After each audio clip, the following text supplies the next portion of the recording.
Right, so Noni Madueke becomes the second player to move from Stamford Bridge to the Emirates this summer, following in the footsteps of Kepa Arrizabalaga, who recently joined them also to become a backup.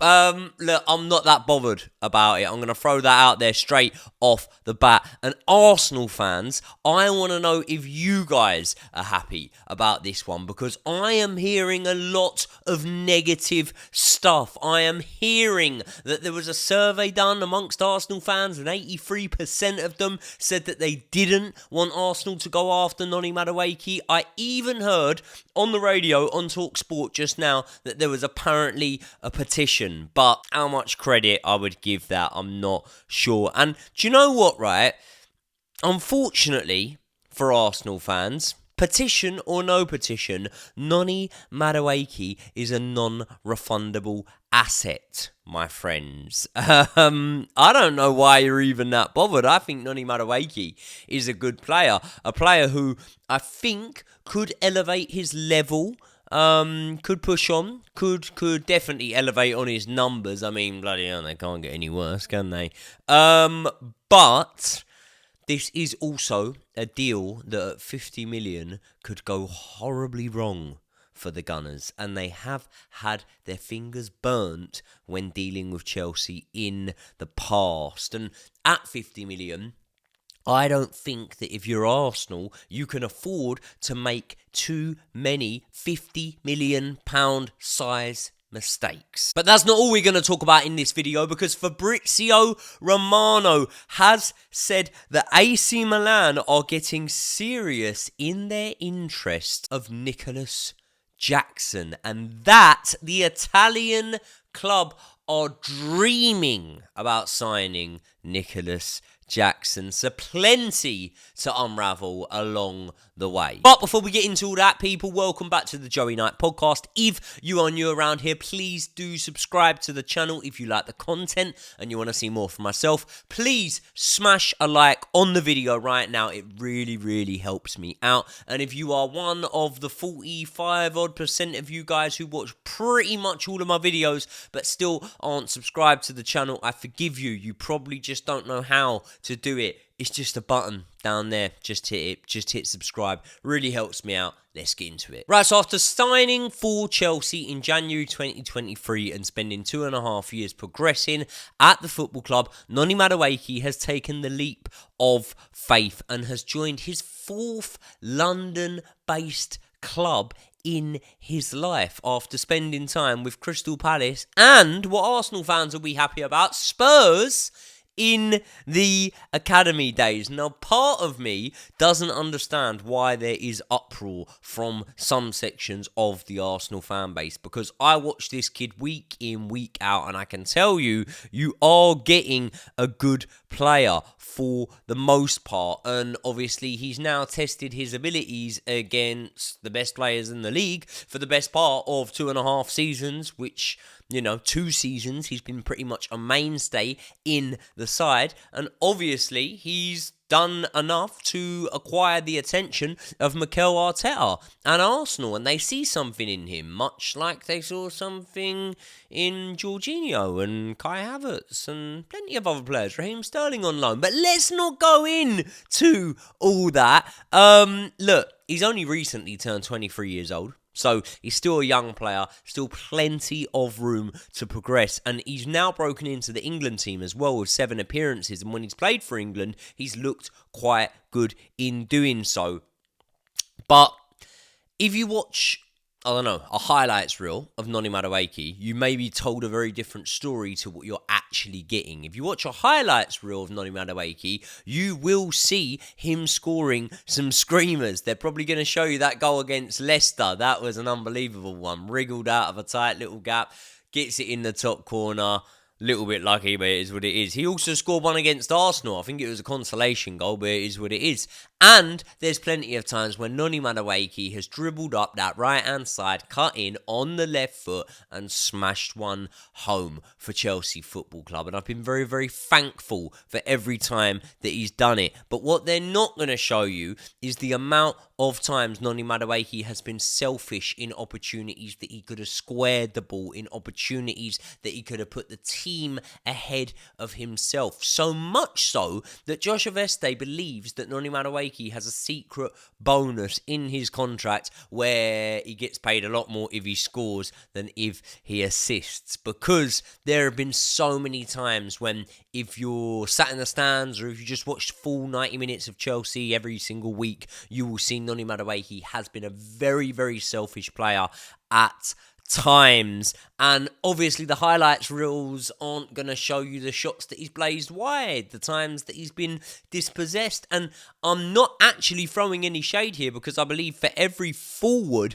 you're going to get that. You need to take risks to be able to win prizes, and you won't win no prizes if you don't buy a ticket. But I suppose the point I'm trying to make is that Arsenal are by no means signing the finished article in Noni Madueke, and that's why I can see where some of the fan base are coming from. Like, let's say, for example, before the signing of Noni Madueke, I did check with the bookmakers who were the favourites to land Rodrigo should he be on the move this summer, and Arsenal were the favourites. Arsenal were 5-2 or something like that to be the destination that Rodrigo ends up at if he leaves Real Madrid this summer. Now, if you ask any Arsenal fan out there, would they rather Rodrigo or Noni Madueke, I am telling you, it will be a very, very loud chant for the Brazilian. And I do believe that if Rodrigo had have been playing in the Premier League for 2.5 seasons, he'd have probably accumulated more than 5 assists across those 2.5 seasons. Because Noni Madueke can look invincible on the right-hand side, but he can look invisible on the left-hand side. And the left-hand side is where he's going to be playing for Arsenal, isn't it? Because do you seriously think Mikel Arteta is going to be going and having a quiet word with Saka and saying, listen, mate, we got this kid coming in from Chelsea. He's really good. I'm going to need you to go and be shoehorned over onto that left-hand side. I don't think that's happening. I don't think that's happening, which means that if you're Noni Madueke, you either rival Saka, a race which will be won at this moment in time by Bukayo Saka, meaning you've then paid 50 million for a backup, or you've paid 50 million for a player that you can play out of position over on that left wing, a position that he was shoehorned over to last season by Maresca, following the realisation that basically you needed Pedro Neto in front of Reece James, and the fact that Nkunku and Mudryk and other possible candidates for the left wing weren't available for us. He went over there, he made 7 appearances on the left wing for Chelsea Football Club, and he contributed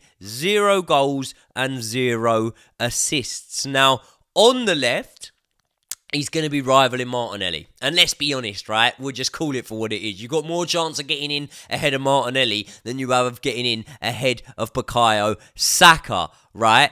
But even so, at least it's Martinelli's natural position. And he might not be a world beater, right? But he still puts up more numbers from that position than Noni Madueke. He chipped in with 2 more goal involvements last season than Noni Madueke, and 3 more goal involvements the season before. And what you're probably going to say is, yeah, but what will happen is Arteta will feel like he can get his hands on Madueke and he can mould him into what he wants, and he can make him an even better player than Martinelli. And obviously Noni Madueke's much younger than Martinelli. He's not. He's a year younger. He's not that much younger. So with all that context, I can very much see why Arsenal fans are annoyed if you've just dropped 50 mil on who could possibly be a backup, or you could have spent it on a more natural fit in that position. Now, I think that we shouldn't have any ill or bad feeling towards Noni Madueke. If he does move, I won't be booing him or anything like that. If he comes back to Stamford Bridge, I think that when you look at the business that we've been doing, obviously making, probably a 22 million profit or something like that on Noni Madueke. I think we paid about 28 mil for Noni Madueke.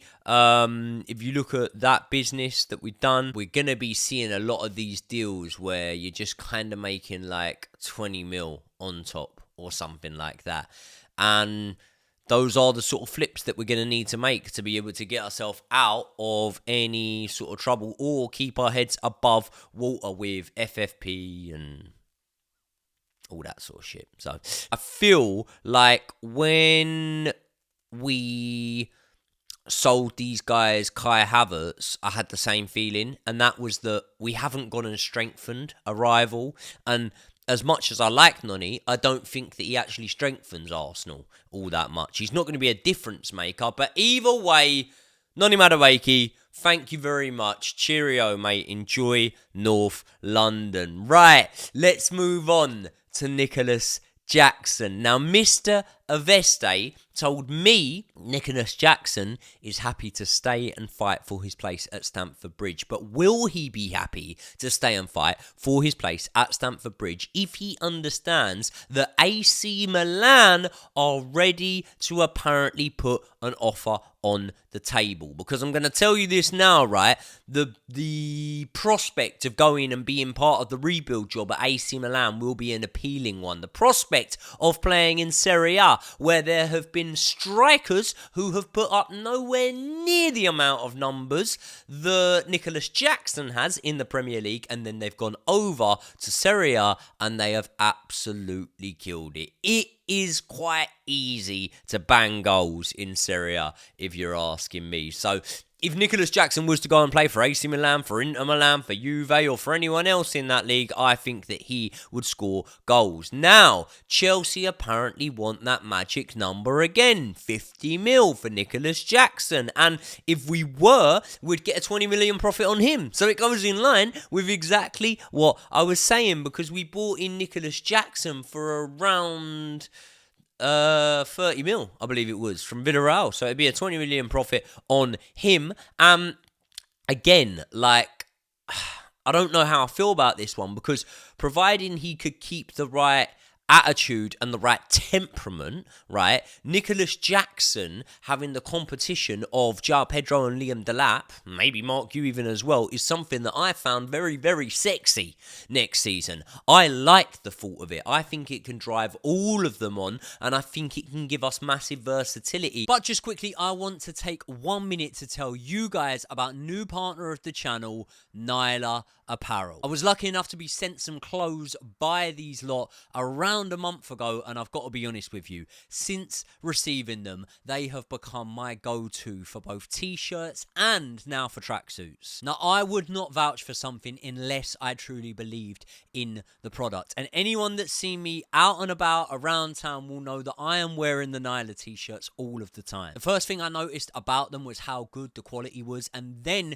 when speaking to the guys at Nyla, I found out that the money spent on material in comparison to what the actual t-shirts are sold for is probably about 10 times less than you would usually sell a t-shirt for that cost at. Basically, I'm of the opinion that they're spending about the same on materials as you do most t-shirts in flannels, but instead of paying 200 to 300 quid, you're paying about 10 times less than that. Instead, you're looking at £32 for the t-shirts, including free shipping, and just over £100 for the tracksuits. No shade thrown here, but the other day I had my eyes on a Nike tracksuit in JD Sports. I got it, I went to the checkout, and I was nearly at the point of having a heart attack when I found out that tracksuits, I always assumed back in the day growing up, were 100 quid. They're now costing over 200 quid, and these ones are exactly the same quality. So if you want a great fit at a great price for clothing that suits all occasions, hit the link in the description and browse the Nyla website. Thanks again to Nyla Apparel for their support with the channel. Let's get back into the video. I also think that in-game management, having those 4 available, you can completely flip a game on its head with your changes if you have them. So I really do believe that Nicolas Jackson is a player that I was looking forward to having on board with Chelsea Football Club next season. And when you look at the Jackson from the first half of this season just gone, what was it, 13 goal involvements in his first 15 games, something like that? That's an unreal player. That's a player that I was looking at and thinking, right, you took a season, you took your licks, you licked your wounds, you had to take all of the criticism that was coming your way when you missed open goals and squared it when you shouldn't have and missed tap-ins and whatever, but now it's clicked. Now we're actually starting to see something. But then, after that, he fell off. He fell off massively with, I think, 3 goal involvements for the rest of the season. I think it was 2 assists and a goal. And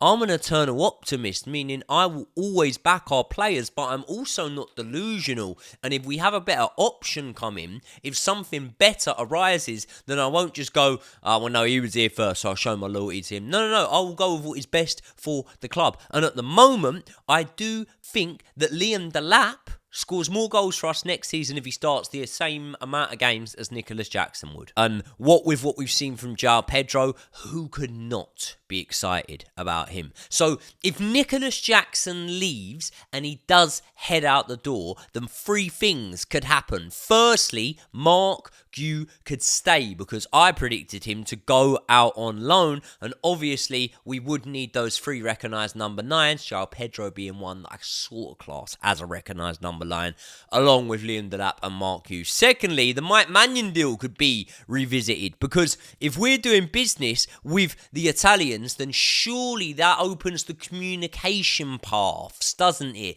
And maybe it could reignite some interest there and some talks for Mike Maignan. So Nicolas Jackson leaving could end up in us going out and getting a top-class goalkeeper, which would be a really, really good thing. And thirdly, it could mean that we go for another striker, couldn't it? It could.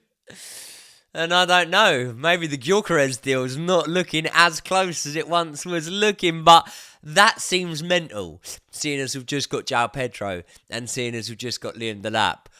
But mental is a word that I've used to describe my football club for pretty much most of my life. So I wouldn't write off the possibility. But either way, there you go.